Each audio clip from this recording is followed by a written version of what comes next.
There's a whole lot of crochet considering this is a knitting competition.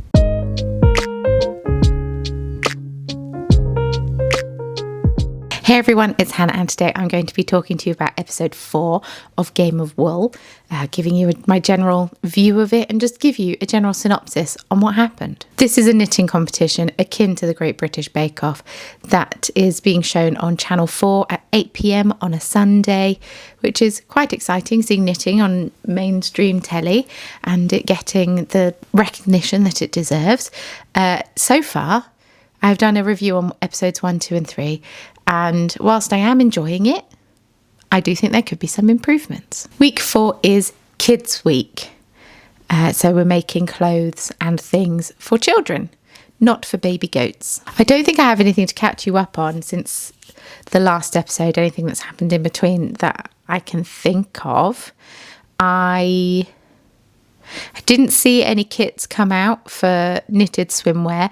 A lot of people in the comments of my last video seemed outraged at the thought of knitted swimwear, but traditionally and historically, swimwear would have been knitted at some point and done well. It works really well and holds up wonderfully in water. So, yes, you've just got to choose the right fibre and the right pattern and stitches. But shall we just jump to week 4, Kids Week? The solo challenge, or the solo knit. You have to make a costume for a toddler. They were going to be worn by some 2-year-olds. I will let you know now that the 2-year-olds didn't wear them while they were judged because I did wonder how that would be possible. These costumes had to be unique. They had to stand out. They said that you really have to think about what stitches you want to use, and they are crochet. It was something weird about Tom Daley referring to everyone as knitters when they were all crocheting, but also people last week had a problem to him calling them hookers, so I get that as well. The judges wanted to see a range of stitches and different designs. There had to be 3 elements to the costume. There had to be a headpiece, a body piece, and then some kind of accessory as well. They had 12 hours to make these costumes and they had to make something that was instantly recognisable. They had to make costumes for 2-year-olds to be worn to a fancy dress party. I'm just going to say Di's hairstyle in this episode is really fun. She's got 2 little fun buns with knitting needles in, and I just think that's really fun. I have said as well, and a lot of other people have said, that they feel like Di and Sheila are quite serious in the show. I think it's a little bit to do with the editing. I had a chat to Lydia, who is on the show, and she said that they're so lovely and I don't know, just lovely. But they just come across as very serious on the show. So I think that might have a little something to do with the edit. I said last week that I thought Tom Daley was settling into the role. I take it back. I think he's still incredibly awkward. He needs someone else presenting with him. He can't present on his own. It's too uncomfortable. He keeps trying to make jokes and it just makes me cringe, and I hate cringe humour the most. Everyone chooses a completely different costume, which is really fun and exciting. Lydia is making a lion costume, so it's kind of like dungarees, a romper, with a hood and some little arm cuffs. And Isaac is making an explorer outfit that has an intarsia earth on the back, and it's got binoculars and a little compass and a pith helmet. Holger's doing a fox costume that's got trousers and a little sash, a little foxy hat and cuffs, I think. Also tail. Dipti is also doing intarsia and is doing a crayon costume, so like a crayon dress and a little hat, and then there was going to be a bag, or there is a bag to hold your crayons in. Tracy is doing a bee costume, which is really cute. It's got some wings on the back and it's like a little dress with a little bee hat. Ailsa is doing a zebra, so you've got a little zebra waistcoat, leg warmers and hat. And Simon is doing a knight, so it's got like a tabard. Is it called a tabard? I don't know terms.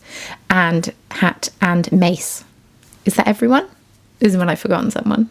Isaac chooses to do quite a time-consuming stitch called spike stitch. I've never heard of this stitch before. I need to look it up because it actually looks really cool. And spoiler alert, it pays off wonderfully because it was a little concerning as to whether he would get it done, but obviously he had timed it beautifully. Lydia shares that she's not very good at crocheting. She's shared it in a reel talking about the costume that she made, and she hasn't done an awful lot of crochet before, so she basically threw everything she had at it. I think it looks great. I think it looks so good. The loop stitch hood, beautiful. Holger's costume also is incredible. He is a fashion designer. I said last week that I didn't think he was, but he is. So that is why his designs are always good, because it is his job. But that's also great. And he did a little foxy hat and he brushed out the sideburns. So fuzzy. It's because he had a little toy fox when he was growing up, and he couldn't say the German word for fox, which is Fuchs. He used to say Futz instead. And oh, that's really cute. Dipty's crayon idea. She apparently hasn't done intarsia crochet before, but she wanted to show to Di and Sheila that she could do something different. The lettering looks a little bit messy. We get a little bit of, I wouldn't say it's drama. It's not very dramatic, but Di and Sheila come around, tell her basically, you need to neaten up your lettering. And they said, did you not think about surface crocheting them on afterwards, the letters? And she said, well, no, because I wanted to show intarsia. I think that it would have been better to do the black background as intarsia, because it's meant to be Crayola, a Crayola crayon. I think the black background she could have done as intarsia, and then surface crocheted the lettering on over the top. That would have still shown that she could do intarsia, but the letters just would have read much easier. Anyway, she tries to outline them, and she sat with Lydia, and she asks Lydia, what do you think? And Lydia, it appears, is not very good at hiding how she feels, so she kind of pulls a face. And yeah, it doesn't look great. I think I would have outlined the letters in black personally, and she did really long stitches to outline it, and I just think it made it look so much messier. The dress also didn't fit. It was so cute seeing these little toddlers running around in these little crochet costumes, though. It was absolutely adorable. I loved seeing that bit. They were like running around outside having a lovely time. They loved the mace that Simon made. Tracy's costume's fun. She chose to do some cluster stitches as well as treble crochets. If you remember from last week, the UK and US have different crochet terminologies. What you in the US might call a treble crochet, we call a double treble. So our treble crochet is an American double crochet.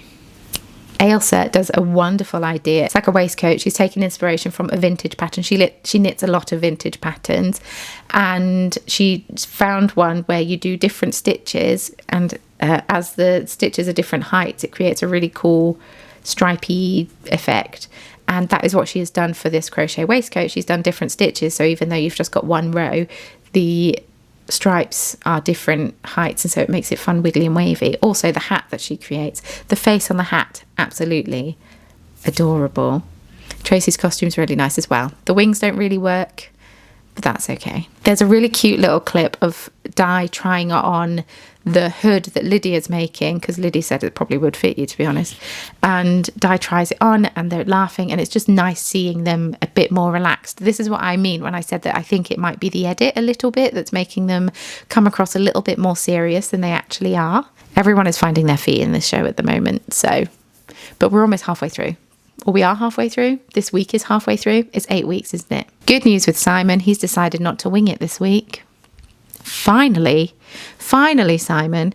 Once again, this episode, really interesting to see. I don't know if I've mentioned it before, if I cut it out. Really interesting to see how everyone holds their crochet hook and yarn. I find it fascinating. Anyway, you can tell the people that aren't as comfortable with crochet because they look really awkward. Simon is one of the people that looks really awkward crocheting. He says as well that he said during the judging, and I said, why would you say that? He flung everything he knew at this pattern, stitch wise, and it's like, well, yeah, but you also could look up other stitches. That's not the point. Anyway, he did a lovely job. The helmet's really good. The mace is really good. I think the tabard, it's fine. A little basic looking, but like does the job. You can tell exactly what it is, so great. I've written Holger smashed it because Holger did smash it. It was great. Holger did crochet button on his, and because he then did a crochet button, Sheila and I mentioned to everyone who used a button, oh, you could have done a crochet button for this. And what I don't understand is why they were asking for crochet buttons. It's a fastening. It's a functional fastening. Yes, crochet buttons probably would be a nice touch, but You've given them 12 hours to make a kid's costume. Let them sew a button on. Let them sew a button on. It makes me wonder if they would have asked for crochet buttons if Holger hadn't used a crochet button. If that makes sense. He was judged first. In the edit anyway, he was judged first, and it makes you think, oh, because they saw that. Dipty's dress doesn't fit. It's falling off the shoulder of the little girl that's wearing it. It's pretty cute, but for someone who said that they're much more comfortable with crochet than knitting, I expected more from a crochet challenge. We move on to the team knit. They have to make a wall hanging for a child's room. Someone makes the head, someone makes the body, someone makes the legs. They've got 8 hours. Hello. They've got 8 hours to do it in. So to start with, they come up with the idea by playing a fun little game. I used to play it loads when I was growing up. I can't remember what it was called. I don't think we even named it, but you fold a piece of paper, someone draws a head, you fold it over, and then someone carries on and draws the body, and then you fold it over, and then someone else draws the leg, and then you unfurl it, and you've got this weird creature, and that is the game that they played to come up with the pattern they were going to be making. I love that. I think that's so cool. We have one team of 3 who is Isaac, Tracy and Ailsa, and then we have a team of 4 which is Holger, Simon, Lydia and Dipty. The team of 4, they did a head, a body and then 2 legs, or 2 lots of legs or something, I think. I don't know. They made it work though. They just did what they were asked. The team of 3 decided to have one background colour to make the whole thing cohesive. Great idea. They also thought about the fact that knitting doesn't lie flat when you don't have time to block it. Because the way that they said it on the show was like, because knitting doesn't lie flat. And I'm like, it does lie flat. It does lie. If you do stocking stitch, it does lie flat. If you have time to block it, if you have time to block it well, it will lie flat. If you don't have time to block it, it won't lie flat. So what the team of 3 did is they did garter stitch down each edge, and also that made it look nice and cohesive.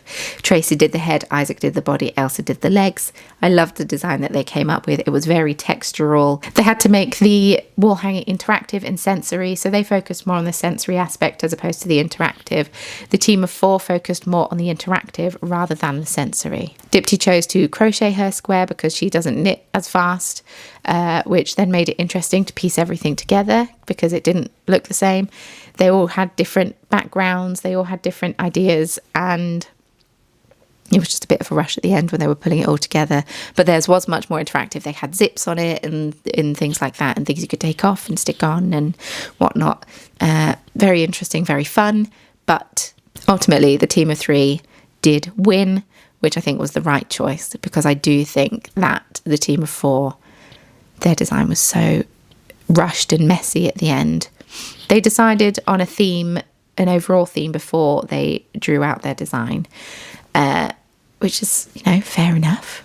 But yeah, I felt the panic. I thought team 1's was much better, and they seemed more relaxed, and they finished with time to spare, and they had time to whip stitch it onto the doweling that they were hanging it from, and blah blah blah. I just wish they had time to block things in this show, but clearly we're running off speed for this show. I don't know. The team of 4 just seemed so much more chaotic. Anyway, I feel like there's not too much to mention about the team challenge. They managed to get it all done. Dipty had to rip hers out and start again because hers was much bigger, because she was crocheting as opposed to knitting. So she had to rip it out and start again. Frustrating, but that's fine. She managed to get it finished, and it was stressful to watch. I won't lie. Anyway, big knitter was Isaac. For his explorer costume, he did an amazing job, and his intarsia in the team challenge was so good. Either Di or Sheila, I can't remember which one, mentioned his progress from week 1 to now is so good to see. So that's really nice that they commented on the improvement that they're seeing from other people. This is something I mentioned last week. And the contestant who was cast off was Dipty, which I do think it was her time. I think her time was maybe week 1. Gordon should have still been in, just saying.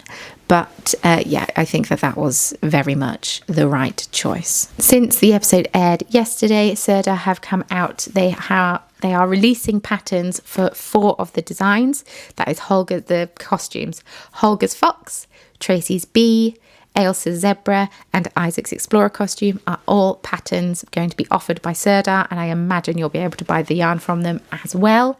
An important point to note is in the caption, they've put, the knitters will receive profits from sales of their designs and are free to use their patterns as they wish once the series has fully transmitted. That means that after the 21st of December, which is when the last episode airs, so close to Christmas, the contestants will be able to release the patterns on their own if they want to. So that's nice. I wonder if that's true of all of the patterns or just these ones. Curious to know. A little bit sad that Lydia's didn't get chosen. Once again, I'm potentially biased because I am friendly with her. We have been chatting, but I do think I really, really like her lion costume. I thought it was really, really good. I thought the hood was really inventive and really, really fun. I can't remember what the theme is next week. They have to make knitted or crocheted food, but I can't remember what the team challenge is, and I don't know what the overall theme is. Did they even say? I feel like I didn't take as many notes yesterday as I have done before, partly due to the fact my husband was sat next to me, so I was chatting to him about it, when usually he's off playing a video game. So instead of chatting to him about it, I'm writing it down instead. That might be the better way for me to watch it, truth be told. I'm still enjoying the series. I think now I'm leaning into the fact that it is fun, and it is, I don't know, I'm taking it a little bit more lighthearted than I think some people are, and some people might see that as problematic. That's absolutely fine. I don't think that they're kind of taking the mickey out of our hobby, but I don't think it is also showcasing the great things that knitting and crocheting can do, purely because these contestants are under such strict time constraints. So, did you watch episode 4 of Game of Wool? What did you think? I would love to hear from you. There were some really awkward jokes from Tom in this episode, which made me really sad. Not sad. Sad is the wrong word. It just made me cringe. It made me cringe. I think someone else could have pulled them off, but I don't think he could quite get away with these terrible jokes. I'm sorry, Tom. It's nothing against you. It's just a little awkward. Are you still watching? Will you continue to watch? I would love to hear from you. I'd love to know what your thoughts are. And with all that said, if you're enjoying these videos, I will be continuing to do them weekly. They're coming out on a Tuesday. The last one will be the 23rd of December, hopefully. My husband's working a lot in the run up to Christmas, so hopefully I find time to film and edit stuff. And with all that being said, thank you so much for watching. It was lovely to have you here. Thank you for joining me, and I will speak to you very soon in my next video. Bye.